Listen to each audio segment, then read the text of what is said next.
Muy buenos días, hermanos. Abran sus Biblias, por favor, en Apocalipsis, capítulo 22, versículos 3 y 4.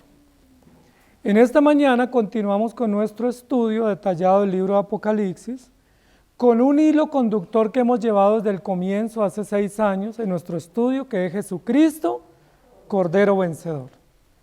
Es para nosotros muy importante mantener ese eslogan en tensión, mantener esa frase o esa verdad absoluta tensionada, para que no nos salgamos del camino, de la ruta que queremos estudiar, que es ver a Cristo en la Escritura, ver y contemplar y admirar su obra de redención y tener esperanza en Cristo.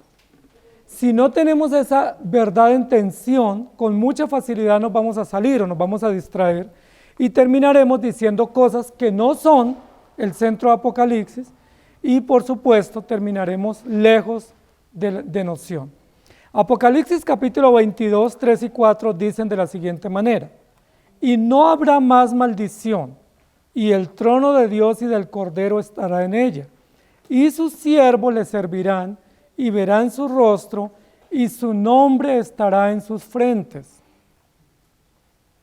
Dos textos cortos, dos textos de explicación o de una especie de transición explicativa que nos ayudan a comprender no solamente la gran ciudad, sino quiénes estarán en la gran ciudad celestial y qué harán los que podrán estar allá. Recuerden que cuando hablamos de la gran ciudad celestial, dijimos que es una ciudad que se comienza a configurar desde Génesis 1. Y recuerden que cuando hablamos de los que vivirán en esa gran ciudad, dijimos que desde Génesis 1 se comienza a configurar ese pueblo o esa población que participará en la gran ciudad celestial. Y hemos dicho algo más, y es que todo lo que harán los creyentes en la ciudad eterna, lo tienen que ir practicando desde ahora. ¿Sí me hago entender?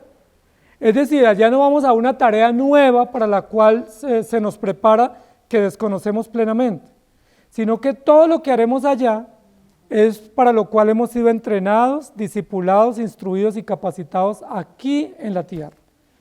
Y eso es importante que lo tomemos en cuenta. El versículo hoy, 22, capítulo 3, comienza diciendo, y no habrá más maldición. Recuerden que el capítulo 21 terminó diciendo, ¿qué no hay en la gran ciudad? ¿Recuerdan? Vamos recapitulando. En la gran ciudad había muchísimas cosas maravillosas. Perlas, brillo, lujo, elegancia. Era una ciudad majestuosa, grande, enorme, magnífica. Pero al final del capítulo 21 dice, ¿qué no hay? ¿Recuerdan que no hay? No hay templo y no hay luz, o no se requiere la luz solar o la luz de los astros. Esas serían dos cosas positivas que no hay. ¿Sí? No hay templo porque todo es un templo o un santuario y adoramos en espíritu y en verdad. No hay luz porque la luz de Cristo o la gloria de Dios la ilumina. Pero hay dos cosas que pudieran ser consideradas dos cosas negativas que no hay. No hay allí inmundicia. ¿Por qué? Porque ya los malos fueron juzgados y no tienen cabida en esa gran ciudad. Y eso ya no tiene que ver con el carácter de Dios, sino con el carácter de los elegidos. Los elegidos han sido justificados y santificados para no habitar en esa gran ciudad, sino solamente justos y los impíos en el pozo o en el lago de fuego. ¿Y qué más no hay? Versículo 22, 3. No habrá más maldición. Y hoy vamos a ocuparnos de esa frase que la Biblia nos va a decir de algo más que no hay en la gran ciudad. No hay maldición. Y uno dice, ¿qué tiene que ver eso con la ciudad? Y tiene que ver muchísimo con lo que la Biblia nos ha relatado desde Génesis capítulo 1. Por eso el título de nuestra enseñanza hoy es ¿bendición o maldición? ¿Ustedes qué creen? No qué quieren, sino qué creen. ¿Bendición o maldición? A lo largo de la historia, no solamente de la humanidad, sino de la historia bíblica, del relato fidedigno de la redención, se nos habla de esas dos realidades o esos dos estados o condiciones en los cuales puede vivir el hombre o en los cuales puede vivir la creación. O en bendición o en maldición. Y yo quisiera que recordáramos, porque naturalmente cuando uno comienza a estudiar la Biblia, lo primero que uno asocia sería la maldición. Sería como lo primero que viene uno a la mente, a la luz de la Escritura o de la revelación. Pero yo quiero decirles que no es lo primero que se revela en la Escritura. Lo primero que se manifiesta en la historia bíblica es la bendición. Y ustedes pueden ir conmigo a Génesis capítulo 1, versículo 28. Y los bendijo Dios. ¿De quién está hablando? Del hombre, creado a su imagen y semejanza. Es decir, la bendición viene de Dios y recae directamente sobre el hombre creado a imagen y semejanza de Dios. Por favor, tomen atención, tomen nota. Y les dijo: fructificad y multiplicaos, llenad la tierra y sojuzgadla, y señoread en los peces del mar y en las aves de los cielos, y en todas las bestias que se mueven sobre la tierra. Repasemos. Y los bendijo Dios y les dijo. Primero, la bendición viene de Dios, y esa bendición recae sobre el hombre creado a su imagen y semejanza. La pregunta es: ¿en qué consiste la bendición de Génesis 1? En que el hombre pueda multiplicarse, en que el hombre pueda señorear, en que el hombre pueda administrar y sojuzgar sobre la creación y sobre todas las bestias y los animales del campo. Eso es bendición, que tengamos familia, que tengamos descendencia, que tengamos trabajo y que ejerzamos autoridad y dominio sobre la creación que Dios nos dio para gobernar. ¿Estamos de acuerdo? En eso consiste la bendición, básicamente porque ahí la describe en el versículo 28. Génesis capítulo 2, versículo 3. Y bendijo Dios al séptimo día y lo santificó, porque en él reposó de toda la obra que había hecho en la creación. Segundo dato, segundo elemento de bendición en Génesis capítulo 2. Primero, Dios bendice al hombre y le da tareas o le delega funciones. Y segundo, en Génesis capítulo 2, versículo 3, bendice el día. ¿Cuál día? El día de reposo. Pero no bendice el día de reposo y deja sin bendecir los otros 6 días, sino que dice que bendice toda su creación, porque en el día séptimo concluyó la obra. ¿Sí me hago entender? Es decir, Dios bendijo todos los días, pero de manera muy especial le dio una función especial al día séptimo, porque dijo: en ese día séptimo terminé la obra. Y como terminé la obra, ese es un día especial separado ¿para qué? Para adorar a Dios públicamente, para servir a Dios públicamente y para gozarnos públicamente de los hechos asombrosos y maravillosos que Dios ha hecho durante toda la semana o durante toda la creación. Es decir, la bendición segunda que aparece en la Biblia, que es Génesis 2:3, tiene que ver con concluir una obra, tiene que ver con una tarea que se termina plenamente y que no queda inconclusa, y con una tarea que al final del día termina siendo calificada con un juicio de valor de buena. Todo fue bueno en gran manera y Dios bendijo su obra, o bendijo la obra de sus manos. Entonces, vamos a ir resumiendo. La bendición viene de Dios. La bendición recae primero sobre el hombre, que es un hecho de la creación de Dios, y le da funciones como efecto de esa bendición. Y segundo, la bendición recae sobre toda la creación que Dios hizo, en la cual demanda o de la cual demanda adoración y servicio. Entonces, ¿bendición o maldición? Bendición. Porque la bendición está directamente proporcional a los hechos de Dios, al ser de Dios y a la voluntad expresa de Dios en su creación. Génesis capítulo 3, versículo 14 y 15 dice: y Jehová Dios dijo a la serpiente: por cuanto esto hiciste, maldita serás entre todas las bestias y entre todos los animales del campo. Sobre tu pecho andarás y polvo comerás todos los días de tu vida. Y pondré enemistad entre ti y la mujer, y entre tu simiente y la simiente suya. Esta te herirá en la cabeza y tú le herirás en el calcañar. Capítulo 3 entra en acción otra de las realidades comunes de la historia de la humanidad. ¿Cuál es esa realidad? La maldición. ¿Sobre quién recae la maldición en Génesis 3? Sobre la serpiente. No recae sobre el hombre, Noten, no recae sobre la creación de Dios, sino que recae sobre la serpiente. Maldita serás entre todas las bestias y entre todos los animales del campo. La pregunta es, ¿esa bendición que vino en Génesis 1 y 2 es proporcional o equivalente a la maldición de Génesis 3? ¿O son dos condiciones totalmente distintas? La pregunta es, si la bendición procede de Dios, ¿la maldición también procede de Dios?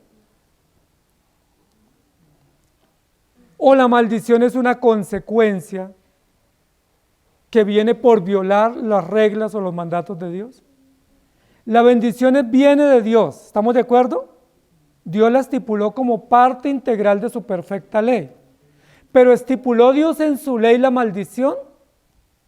¿O estipuló la maldición como una consecuencia por no obedecer su ley? Génesis capítulo 3 da la respuesta. Por cuanto esto hiciste. ¿Qué es lo que está diciendo? ¿La maldición Dios la determinó o es una consecuencia? Es una consecuencia, porque ahí dice, por cuanto esto hiciste. Fíjense que no dice así en Génesis 1:28. Si tú haces esto, te bendigo. Génesis 1:28, ¿qué dice? Y los bendijo Dios. Pero no les dice, ¿qué tal donde Dios dijera, primero fructifiquen, segundo multipliquen, se llenen la tierra, sojuzguen, administren, y si hacen eso, yo los bendigo? ¿Encuentran ustedes que es así? No, Dios no dijo eso. Es decir, la bendición no está condicionada a lo que hagamos, sino que la bendición está intrínsecamente relacionada con la voluntad de Dios, con los designios de Dios y con el carácter de Dios. No así la maldición. La maldición sí está ligada a una consecuencia de un obrar o de un hecho o de una reacción del hombre o de la creación de Dios frente a la voluntad soberana. Por cuanto esto hiciste, maldita serás. Génesis capítulo 4, también dice la Biblia que Dios trajo maldición sobre Caín. ¿Recuerdan? Podemos ir allí a Génesis capítulo 4, versículo 11. Ahora pues, maldito seas tú de la tierra que abrió su boca para recibir de tu mano la sangre de Abel. Pero lean el versículo 10. Y le dijo, ¿qué has hecho? ¿Me hago entender? Capítulo 3, por cuanto esto hiciste, consecuencia, maldición. Capítulo 4 para Caín, ¿qué has hecho? Y por cuanto esto hiciste, maldito seas tú de la tierra. Son muchas las personas que ponen en igualdad de altura o de condiciones estas dos condiciones o realidades, que es la bendición y la maldición. Son muchos que dicen que son dos estados iguales, creados por Dios, pero yo encuentro que no. Yo encuentro que la bendición viene de Dios, está asociada a su carácter, está asociada a su voluntad, está asociada a su bondad, a su gracia, a su benevolencia y bienaventuranza. Y yo encuentro que la maldición no está asociada al carácter de Dios, sino que es más bien una consecuencia punible o una consecuencia imputada a aquellos que desobedecen o violan el carácter justo, sabio y perfecto de nuestro Dios. ¿Sí me hago entender? Para que no pensemos que la bendición y la maldición son iguales y que tienen la misma procedencia y que tienen la misma razón y el mismo propósito. No. Cuando vamos al versículo 22:3 de Apocalipsis, dice, y no habrá más maldición. ¿Qué es lo primero que tenemos que pensar? Si decimos que la maldición pertenece al carácter de Dios y dice ahora que no va a haber más maldición, ¿qué diríamos entonces? Que la maldición está asociada al carácter de Dios y que el carácter de Dios en la ciudad celestial no es pleno y absoluto. Y ahí tendríamos un problema hermenéutico, un problema de interpretación y de aplicación. Porque si no hay más maldición, pero la maldición viene de Dios, entonces Dios plena y absolutamente no gobernará la gran ciudad. La respuesta es sí, la va a gobernar plenamente. ¿Por qué no hay maldición? Porque la maldición no está asociada al carácter de Dios, sino que la maldición está asociada a la desobediencia y a la consecuencia que los hombres rebeldes han tenido frente a la ley de Dios. Y por lo tanto, cuando dice no habrá más maldición, lo que está diciendo es que los rebeldes no estarán en la ciudad celestial. Y ahí en consecuencia nos es mucho más fácil comprender esta mención. Génesis capítulo 27, versículo 12, dice: quizá me palpará mi padre y me tendrá por burlador, y traeré sobre mí maldición y no bendición. ¿Recuerdan el texto de Esaú y Jacob? Cuando Dios le dice, Isaac, a través de Isaac le dice a Esaú: vaya y case un animal y tráigalo para que yo coma y te bendiga, que era una práctica común de los patriarcas o los líderes de las familias antiguas, bendecir a sus hijos antes de morir. Y la madre, ¿cierto?, rápidamente le dice a su hijo menor: ve al corral, trae un animal y lo sacrifique, le hace una comida a tu padre y gánate o apresúrate para que él te bendiga primero. La pregunta que va a hacer aquí Jacob es: quizá me palpará mi padre y me tendrá por burlador, y no traeré para mí la bendición esperada, sino la maldición. La pregunta era: ¿los padres también podían maldecir a sus hijos? ¿O las maldiciones que los padres proferían no era porque tuvieran un valor profético, sino más bien un valor como consecuencia por las acciones? Aquí lo que está diciendo Jacob es: si mi padre me descubre que yo no soy Esaú, sino que soy Jacob, va a venir sobre mí no una bendición, sino una maldición. Es decir, tendré el efecto contrario. Y en Levítico capítulo 20, versículo 9, dice: todo hombre que maldijere a su padre o a su madre, de cierto morirá. A su padre o a su madre maldijo, su sangre será sobre él. Hay muchas maldiciones en Levíticos 20 como consecuencias. Y en Deuteronomios 27, 16 dice: maldito el que deshonrare a su padre o a su madre, y dirá todo el pueblo: amén. Entonces, amados hermanos, es importante para nosotros hoy que quede claro lo siguiente: la bendición hace parte integral del carácter de Dios. Dios la profiere no condicionada por acciones, sino simplemente amparada en su carácter y en su esencia. Como Dios es bueno, como Dios es benefactor, como Dios es benévolo, Él que profiere sobre su creación y sobre sus hijos: bendición y vida eterna, sin ningún tipo de condición. Él no dice: si haces esto te bendigo. ¿Sí me hago entender? Es incondicional la bendición, es absoluta, es eterna y es perfecta, y es la expresión pública de la benevolencia de Dios, de que Dios es bueno, que Dios es compasivo, que Dios es benefactor. La maldición, por su parte, no hace parte del carácter de Dios, sino que la maldición es una consecuencia punible o imputada a aquellos que se rebelan contra Dios y que deciden voluntariamente ir en contra de su ley, y que por lo tanto cosechan las consecuencias naturalmente jurídicas que Dios estableció en su ley. Por eso la Biblia en Levítico y en Deuteronomio habla de una cantidad de consecuencias punibles sobre los rebeldes. Dice: cualquiera que toma otra mujer que no es su esposa es maldito, cualquiera que se acuesta con un hijastro o un hijo es maldito, y una cantidad de consecuencias punibles para decir que vienen sobre aquellos que se rebelan. Es decir, la bendición hace parte del carácter de Dios, la maldición hace parte de las consecuencias del pecado. ¿Estamos de acuerdo? ¿Bendición o maldición? Bendición, por supuesto, porque estamos entendiendo a Jesucristo, Cordero vencedor, y estamos describiendo la ciudad de los santos. Por eso el versículo comienza diciendo: y no habrá más maldición. ¿Cuándo entra la maldición a la historia de la creación o de la humanidad? Génesis capítulo 3. ¿Por qué no en el 2? ¿Por qué no en el 1? En el 1 y en el 2 se despliega la bendición, pero en el capítulo 3 entra en acción la maldición porque es la consecuencia. El día que de él comieres, ciertamente moriréis. Y Génesis capítulo 3, versículo 15, por cuanto esto hiciste, maldita serás. Noten lo siguiente, en el capítulo 3 Dios maldice la serpiente.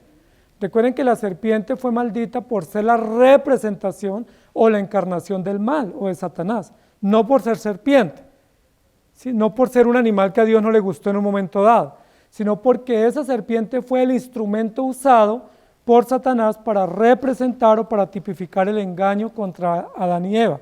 Y en el capítulo 4 de Génesis es maldito Caín, pero no es maldito Caín creado a imagen y semejanza, sino que es maldito Caín por rebelarse contra Dios y por hacer todo lo abominable contrario al diseño establecido por el Señor.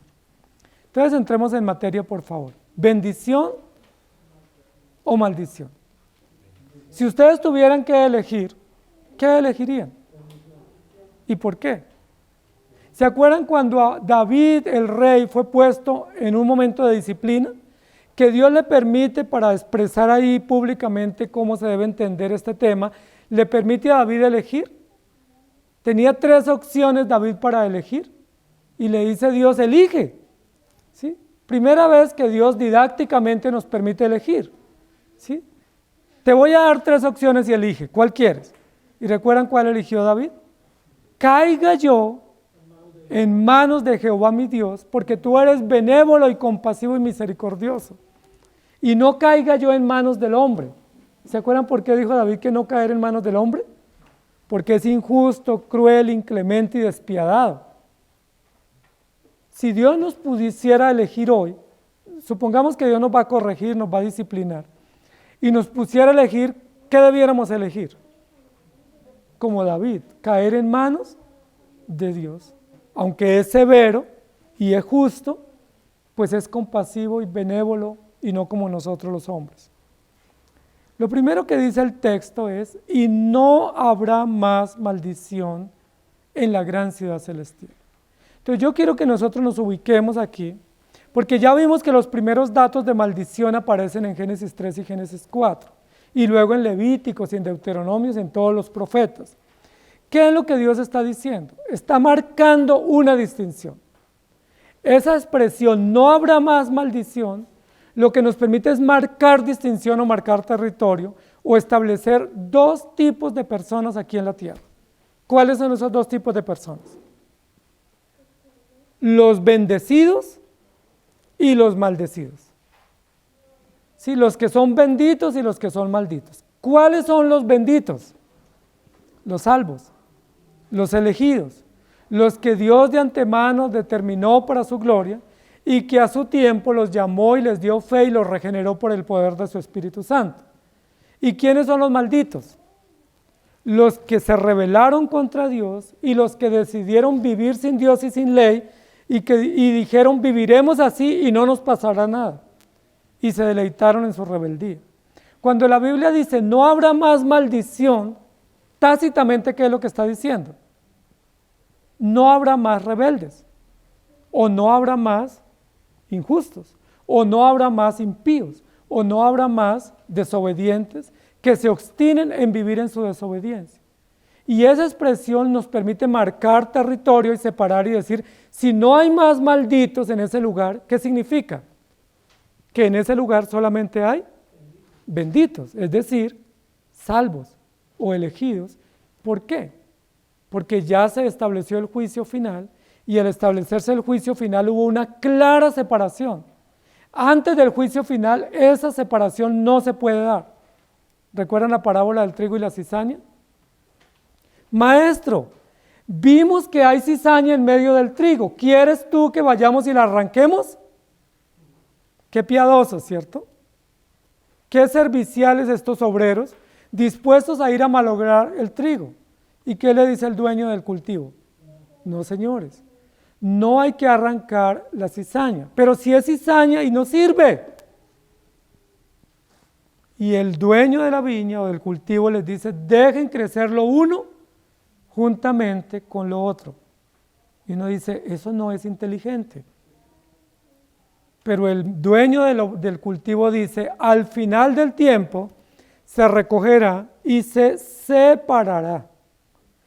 Recuerden lo que dice, el trigo se pondrá en manojos a la derecha y a la izquierda se pondrá el trigo, en la cizaña y se quemará. Y eso es básicamente lo que está diciendo aquí. Cuando el texto dice, y no habrá más maldición, ¿qué es lo que está diciendo? Ya se dio la separación final, y al separar finalmente, toda la cizaña se puso en manojos para ser quemada o juzgada, y el trigo verdadero fue puesto a la derecha para ser pues premiado u honrado o bendecido por la eternidad. Esto es importante lo que nos está diciendo aquí el texto. Por eso no habrá más maldición, porque aunque la maldición sea común a esta historia temporal, en el día final el Señor separará el trigo de la cizaña y ya no habrá más maldición para los que entran a habitar en la ciudad celestial. Recuerden que nosotros intentamos prefigurar la semana pasada la entrada al lugar santo o al tabernáculo. Primero estaba el atrio y había dos elementos en el atrio, ¿sí? El altar del sacrificio y la fuente de agua de la santificación. Y luego se ingresaba al lugar santo. Pues recuerden que por la muerte de Jesucristo se rompió el velo y los que entraban al lugar santo tenían acceso o podían ver o podían contemplar todo lo que acontecía en el lugar santísimo, sin ninguna restricción. ¿Quiénes eran los únicos que entraban al lugar santo? Los elegidos, o los redimidos, o los que no habían sido excluidos. Entonces lo primero que nos está diciendo aquí el texto es, amados hermanos, mientras estemos aquí en la tierra tendremos que convivir y aprender a convivir con la maldición, es decir, con los rebeldes y con nuestras propias acciones pecaminosas y con las propias consecuencias naturales de esos pecados que traen pues dolor y afrenta. Pero va a llegar un momento, y ese momento lo estamos esperando, cuando ya no habrá que convivir con la maldición, es decir, porque todos nuestros pecados serán condenados o nuestras acciones serán pues puestas en evidencia y porque todos los rebeldes serán separados para nunca más volver a estar juntamente con ellos. Eso es lo primero que está diciendo el texto. Por eso hace una clara distinción entre los salvos y los excluidos. No sé si ustedes recuerdan, pero en Génesis capítulo 3, cuando Dios maldice a Caín por sus hechos, que fue violencia, odio, venganza y asesinato contra su propio hermano Abel, dice la Biblia que Dios le dio una sentencia a Caín. No solamente lo maldijo, sino que le dijo que sería errante y forastero sobre la tierra y que infundiría miedo y que la gente lo vería y se apartaría de él. ¿Se acuerdan que dijo Caín? Grande es este castigo. ¿Cómo lo podré soportar? La consecuencia natural de su rebeldía, de su mal obrar. Pero recuerden que la Biblia dice que Dios le puso una seña a Caín. ¿Sí recuerdan? Que le puso una marca para que quien matara a Caín tuviera 7 veces más de consecuencias. Y le puso una marca, una seña. Ha habido mucha especulación sobre en qué consistió esa seña. Entonces algunos dicen que era una cicatriz, ¿sí? Que de pronto Abel forcejó cuando lo iban a matar y lo hirió y le dejó una cicatriz y Dios dijo, esa cicatriz va a ser como una señal para que todo el mundo que lo vea sepa que ese es Caín el asesino. Otros dicen que posiblemente esa marca fue que Dios, si era blanquito, lo puso negro, para que entonces por el color todo el mundo lo distinguiera y que de ahí viene pues el color negro en la piel. Eso no dice la Biblia ni lo uno ni lo otro, ¿sí? No dice que fue una cicatriz, no dice que fue que le puso un tatuaje pues en la piel para que lo vieran, no dice que le puso el color negro para que todo el mundo desde lejos lo viera y se asustara. No dice eso, pero lo que sí dice es que le puso una marca. ¿Dónde fue esa marca? No sabemos en qué parte del cuerpo. No sabemos si era una marca visible o era una marca en la conciencia. No sabemos, ¿sí? Yo me inclino a pensar que fue una marca en la conciencia, para que Caín supiera todos los días de su vida cuál era el final de su vida y cuál era la consecuencia natural por haber sido asesino. Dice la Biblia que el impío huye sin que nadie lo persiga. ¿Por qué huye? Porque su conciencia, que está marcada y manchada con el pecado, le hace esconderse. ¿Sí? Ustedes no han visto que a los que detienen por ahí y los pasan por los medios de comunicación y tienen todas las pruebas contra ellos, lo primero que ellos dicen, soy inocente, pero si no les están preguntando nada. Si no les preguntaron por qué dicen eso. O a veces a nuestros hijos cuando los pillamos haciendo algo errado, inmediatamente dice, yo no fui. Y dice, pero nadie te preguntó nada.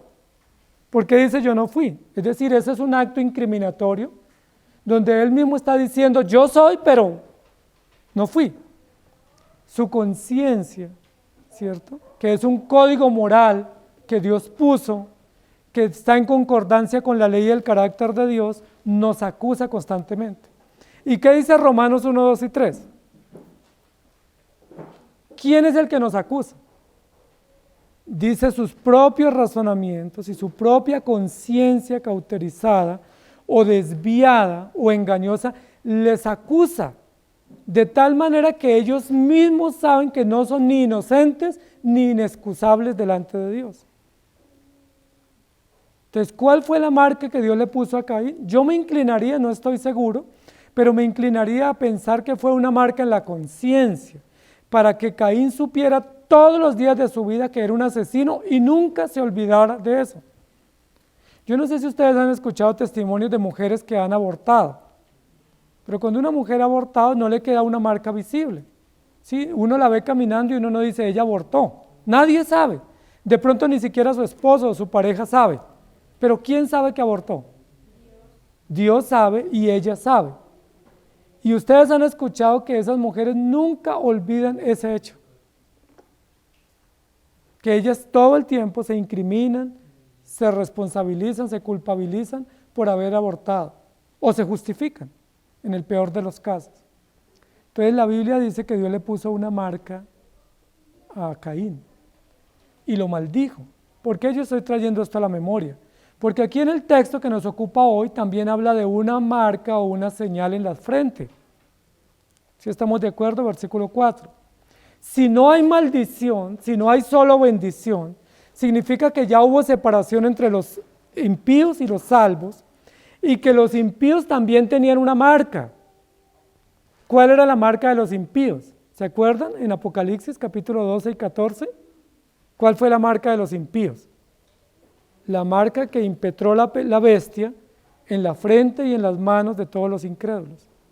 Y esa marca que dice en los incrédulos, ¿qué les dice a ellos?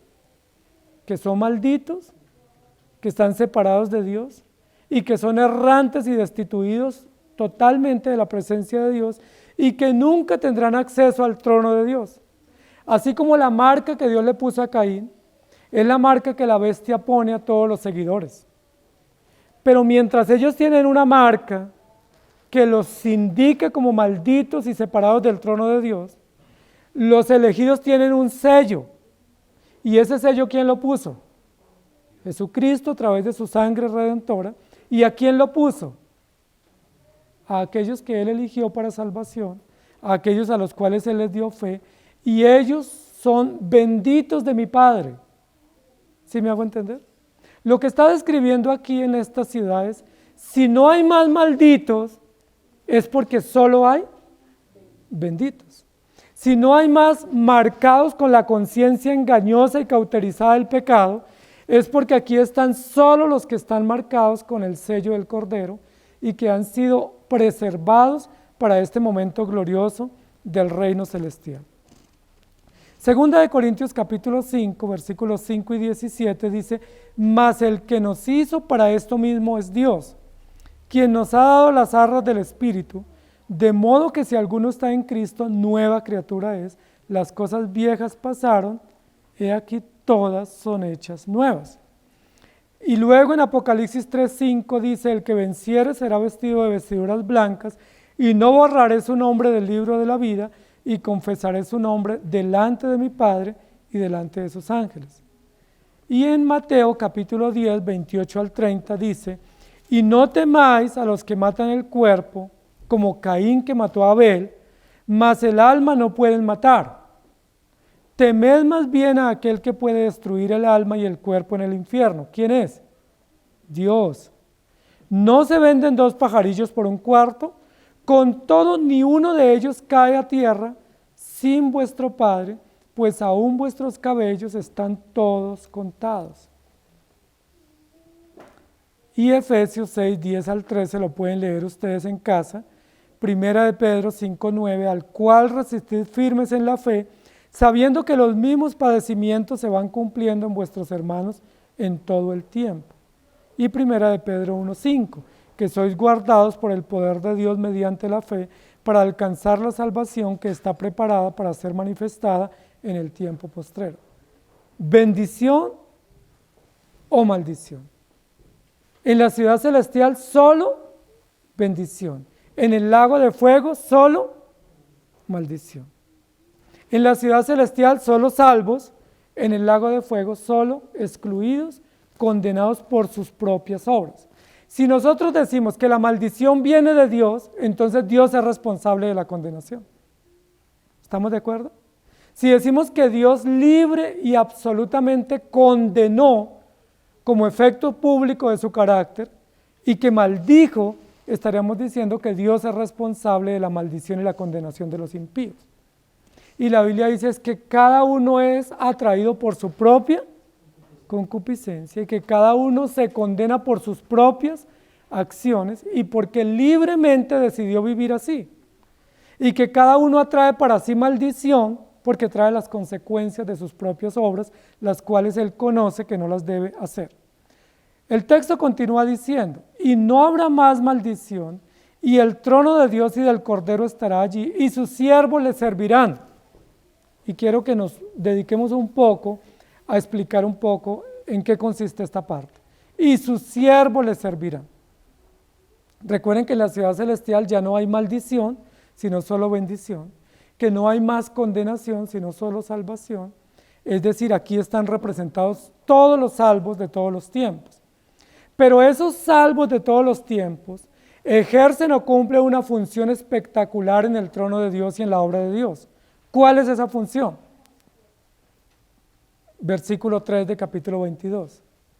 ¿Ellos en qué son constituidos una vez llegan al estado de salvos? Una vez se les da el estado o la posición de salvos, de justos, ¿qué función o qué misión cumplen o ejercen? Servicio o servidores o siervos de Dios. Y aquí pareciera que el texto redunda cuando dice, y sus siervos le servirán. Uno dice, pues si hay siervos, ¿qué hacen? Sirven, porque el siervo sirve. ¿Sí? Necesariamente, eso es lógico, es como una conclusión de sentido común. Sin embargo, aquí reitera la frase de que sus siervos, los que tienen el encargo de servir, los que tienen el llamado y la vocación de servir, no solamente tienen una vocación y un encargo y una misión, sino que ellos cumplen o ejecutan o ponen al servicio esa vocación.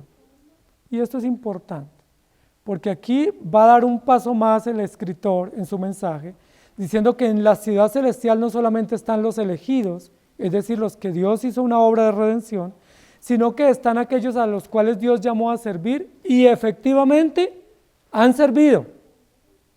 ¿Cuál fue el servicio que Dios delegó al hombre en Génesis 1?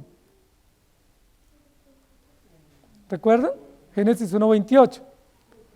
No tenemos que restringir este servicio al templo, porque en algunos contextos se ha restringido el servicio exclusivamente al templo. Entonces, ¿quiénes serían los únicos que sirven en la iglesia? Pues el que predica, el que asea, el que pone el sonido, los diáconos, los ancianos y los demás no servirían. ¿Sí me hago entender? Pero la Biblia no restringe el servicio que él demanda a sus hijos al templo o al tabernáculo, porque si fuera así solo los levitas estarían beneficiados con esta misión. Hay un servicio exclusivo que se presta en el templo, que en la antigüedad lo ejercían los sacerdotes y los levitas, y que ahora lo ejercen los ancianos y los diáconos, pero la Biblia no restringe el servicio del creyente al templo, y eso es maravilloso. Miren Génesis 1:28, y los bendijo Dios, y los declaró sus siervos para que cumplan ¿cuáles funciones? Fructificar. ¿Dónde? ¿En el templo? No, en la vida, en la sociedad, en su trabajo, en sus escuelas, en sus colegios, en todas las labores públicas y familiares y privadas que ustedes realizan. La pregunta ¿es posible servir de esa manera? Claro que sí, porque todos podemos ejercer funciones de servicio en el hogar, en el trabajo y en la sociedad. ¿Qué más dice? Y multiplíquense, ¿sí? Sean excelentes mayordomos multiplicando todo lo que Dios les dio. No solamente habla de una mayordomía económica, sino una mayordomía de talentos, una mayordomía de la familia, que haya multiplicación. No solamente habla de número de hijos, ese es un sentido, que haya multiplicación y que la familia sea más numerosa. Pero no es lo único que está diciendo, sino que es todo lo que Dios nos dé, lo multipliquemos. ¿Se acuerdan de la parábola de los talentos? Si nos da un talento, lo multipliquemos. Si nos da un dinero, lo multipliquemos. Si nos da una función, la engrandezcamos. Y si nos da una familia, pues también la multipliquemos. ¿Sí? Pero también, ¿qué más dice? Llenad la tierra. ¿De qué? Pues de la gloria de Dios, de la presencia de Dios, del mensaje de Dios, de los encargos de Dios, de los principios de Dios. Y sojuzgad, es decir, establecer justicia. Sean o funcionen o funjan como jueces en la sociedad, para ser los que establecen parámetros de justicia basados en la ley y en el carácter de Dios, y señoreen, es decir, sean señores, no sean esclavos sino señores, no sean serviles sino señores, que señorean en la creación como dueños y gobernantes y corregentes delegados por Dios en la sociedad. Señoreen en los peces, en las aves y en las bestias y en todo lo que se mueve sobre la tierra. Esa es la función de servicio que Dios nos dio. La pregunta es, ¿la estamos cumpliendo? Aquí no está hablando de un servicio religioso. Por supuesto está incluido. Está hablando de un servicio amplio en todas las esferas de la creación y que abarca todas las instituciones en las cuales Dios nos puso. Eso nos permite a nosotros comprender, amados hermanos, que Dios no solamente nos eligió para ser salvos, sino que nos llamó para servirle.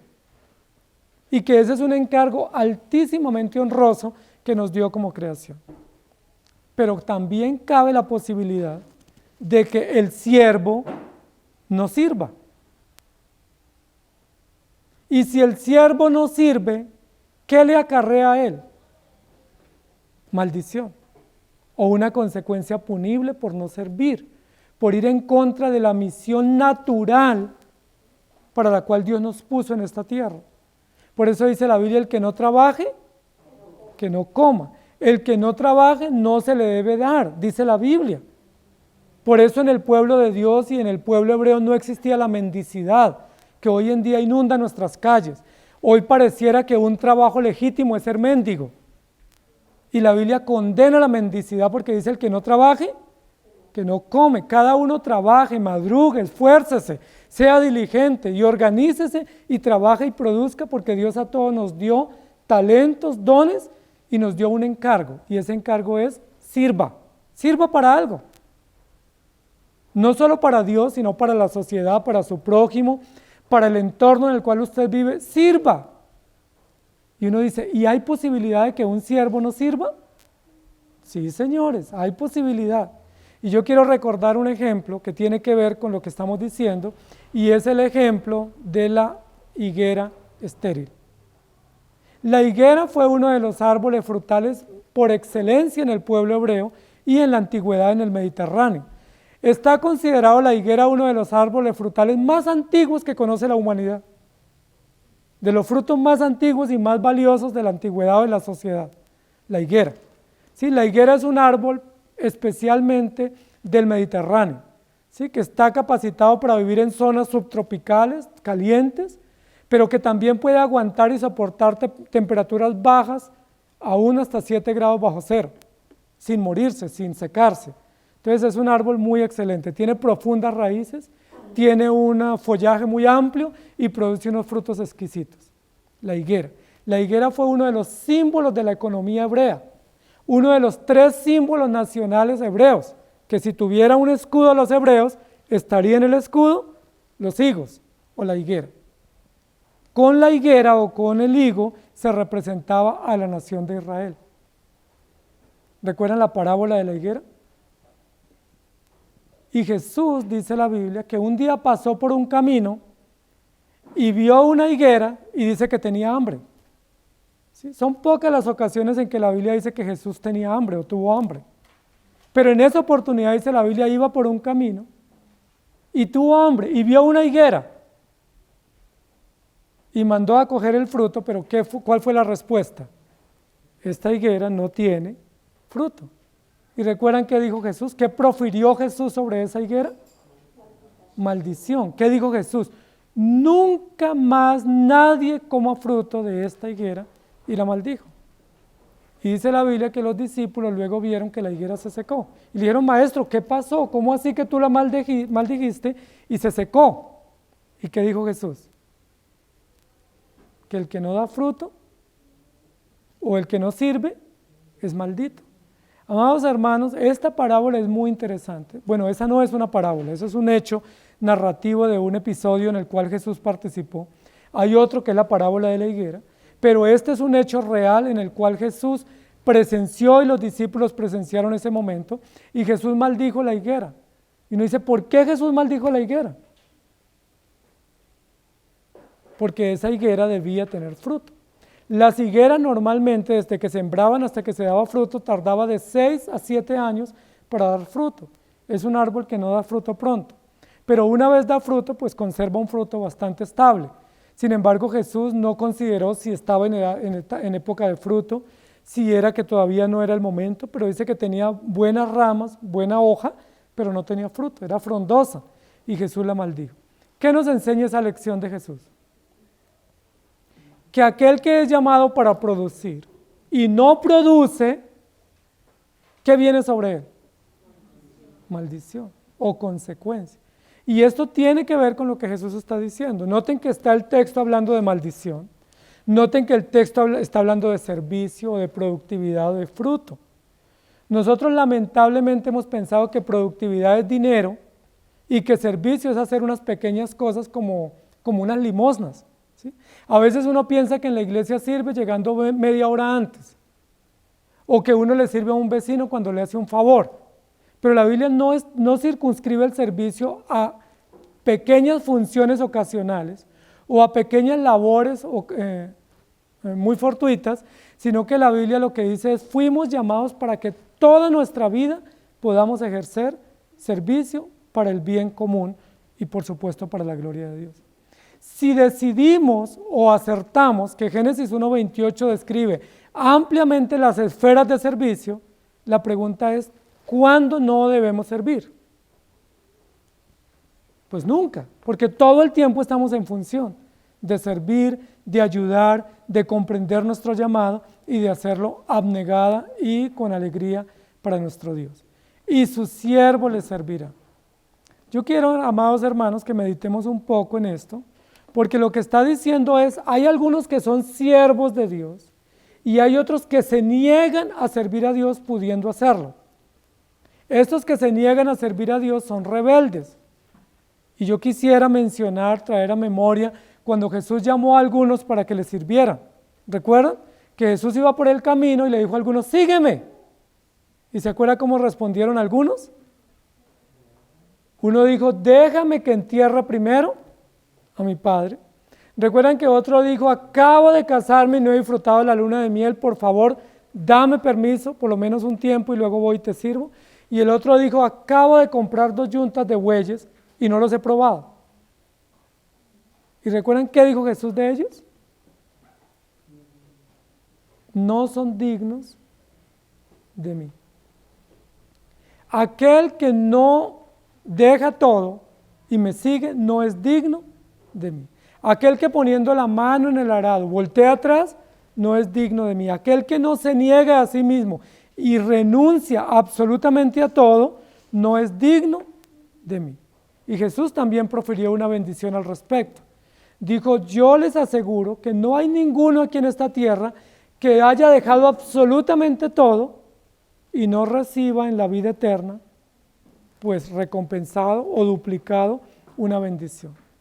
Amados hermanos, la Biblia nos llama aquí en este texto a entender que aquellos que han sido separados del mundo para vivir para Él, deben deleitarse constantemente en su servicio. Y ahí es la pregunta que tenemos que plantearnos para exhortarnos y para examinarnos a nosotros mismos. ¿Somos nosotros siervos del Señor? ¿Es usted aquella persona que no solamente ha entendido que Dios le salvó, sino que además de eso ha entendido que le llamó para servirle y lo hace con alegría? ¿Es usted un siervo que sirve o es un siervo inútil? Porque la Biblia habla de siervos inútiles, o de siervos improductivos, o de siervos estériles. ¿Es usted un siervo que sirve? Usted debe responder eso. Yo también debo responder eso. Siendo que Dios nos llamó para servirle, ¿estamos sirviendo? ¿Estamos produciendo el resultado para el cual Dios nos puso en el hogar, en el vecindario, en el trabajo y también en la iglesia? De pronto alguien pudiera decir, pues yo hago algo en la iglesia, sí, pero ¿y en las otras esferas? O yo hago algo en mi familia y en las otras esferas. Porque es amplio el campo de trabajo, el campo de acción que Dios nos ha dado para servir. La respuesta que pudiéramos decir es, si no servimos a Dios, no es por falta de capacidad, no es por falta de convicción y de vocación, sino es por exceso de rebeldía. ¿Y cuál es el lugar de los rebeldes? ¿Cuál es el lugar de los rebeldes? Jeremías capítulo 29, 17. Así ha dicho Jehová de los ejércitos, he aquí envío yo contra ellos espada, hambre y pestilencia, y los pondré como los higos malos, que de malos no se pueden comer. Y en Oseas capítulo 9, 10 dice, como uvas en el desierto hallé a Israel, como la fruta temprana de la higuera en su principio vi a vuestros padres. Ellos acudieron a Baal Peor, se apartaron para vergüenza y se hicieron abominables como aquello que amaron. Y Marcos 11, 14 y 21. Entonces Jehová dijo a la higuera, nunca jamás coma nadie fruto de ti. Y lo oyeron sus discípulos. Entonces Pedro, acordándose, le dijo, maestro, mira, la higuera que maldijiste se ha secado. Jeremías 8:13, los cortaré del todo, dice Jehová, no quedarán uvas en la vid ni higos en la higuera, y se caerá la hoja, y lo que les he dado pasará de ellos. Dios maldice no solamente a los incrédulos, sino que también hay una consecuencia que se imputa sobre aquellos que, siendo llamados para ser siervos, no sirven como Dios lo ha establecido. Dice la Biblia, y sus siervos le servirán y verán su rostro y su nombre estará en su frente. No hay en esta ciudad maldición, porque están solo los elegidos. No hay en esta ciudad inútiles, porque solo están aquellos que han sido hallados siervos útiles, aquellos que han pasado la prueba de la productividad, del servicio, de la utilidad en su obra, y que han sido calificados y aprobados por sus hechos. Y luego el tercer aspecto es, no hay en aquella ciudad hombres que no tengan el sello del Cordero. Es decir, solamente estarán los santos. Y su nombre estará en sus frentes. Recuerden que ese es un hecho que se viene narrando desde los primeros capítulos de Apocalipsis. En los primeros capítulos de Apocalipsis se describió que Dios sella o garantiza o marca a aquellos que van a ser sus hijos. ¿Cómo los marca? Ya dijimos que no es una marca visible. ¿Cuál es la marca o el sello de los creyentes? Pues la obra del Espíritu Santo, la regeneración y el fruto en su conciencia, en su mente y en sus manos de todo lo que ellos hacen. Recuerden que dijimos en domingos anteriores que la Biblia dice que el sello es en la frente y en las manos, ¿recuerdan? Y que era el lugar donde los hebreos antiguos llevaban las filacterias, que eran como una réplica de los mandatos de Dios o de la ley de Dios, o el decálogo. Lo llevaban asegurado aquí en la frente, ¿sí? Era un pequeño rollo, un pequeño pergamino que llevaban ahí en la frente, que eran las filacterias, y lo llevaban atado en las manos. Eso lo dice también Deuteronomios capítulo 6, ¿recuerdan? Y las atarás, se estarán como frontales entre tus ojos, y las atarás entre tus manos y las pondrás en los postes de tu casa. Entonces lo que la Biblia dice, estas palabras que yo te mando hoy estarán sobre tu corazón, pero también las llevarás en tu mente y las atarás a tus manos, frente y manos. Frente tiene que ver con la conciencia, con la mente, y en las manos tiene que ver con las acciones o con el servicio que ejecutamos. Lo que está diciendo aquí en la Escritura es, aquellos que han sido salvos, no solamente dan evidencia de servicio, ¿sí? Porque con sus manos sirven y obran adecuadamente, sino que también en su conciencia o en su mente ellos testifican de que son hechos hijos de Dios. Aquí, así como se contrapone la maldición con la bendición, también se contraponen los siervos con los rebeldes, se contrapone la marca de la bestia con el sello del Cordero.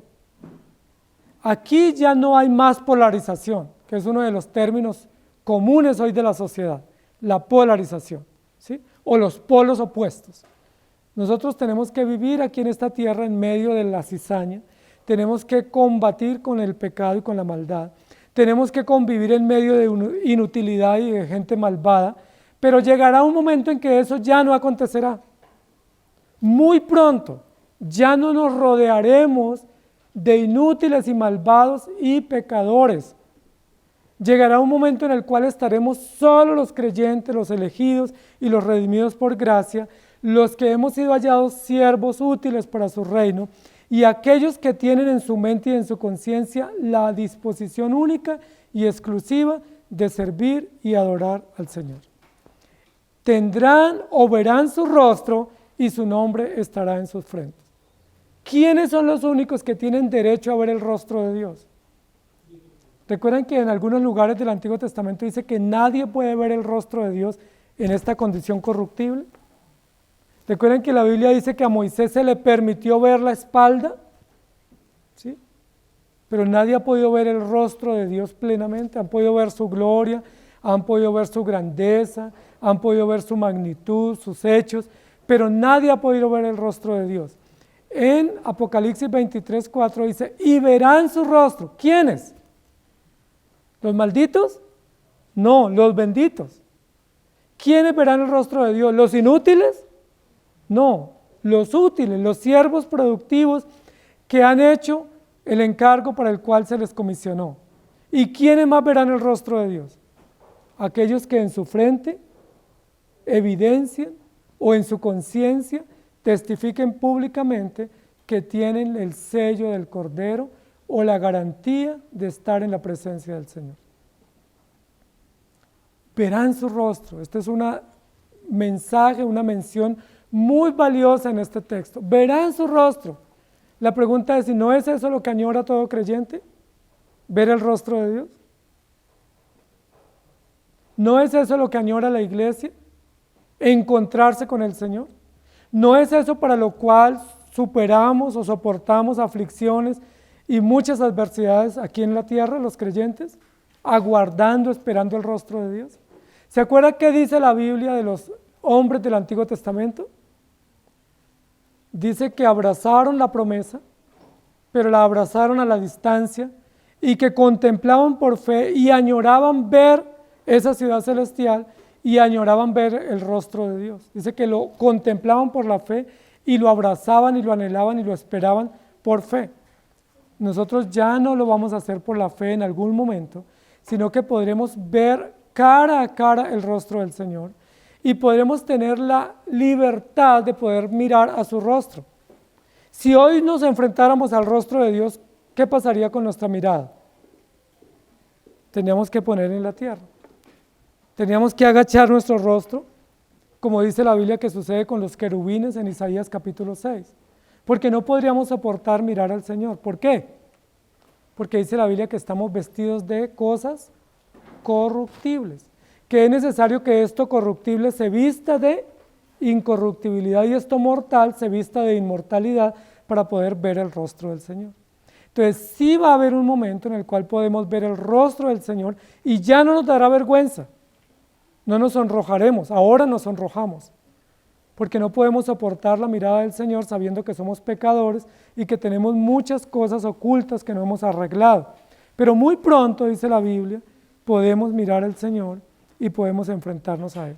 Hebreos capítulo 8, 1 y 2 dice, ahora bien, el punto principal de lo que venimos diciendo es que tenemos tal sumo sacerdote, el cual se sentó a la diestra del trono de la majestad de los cielos, ministro del santuario y de aquel verdadero tabernáculo que levantó el Señor y no el hombre.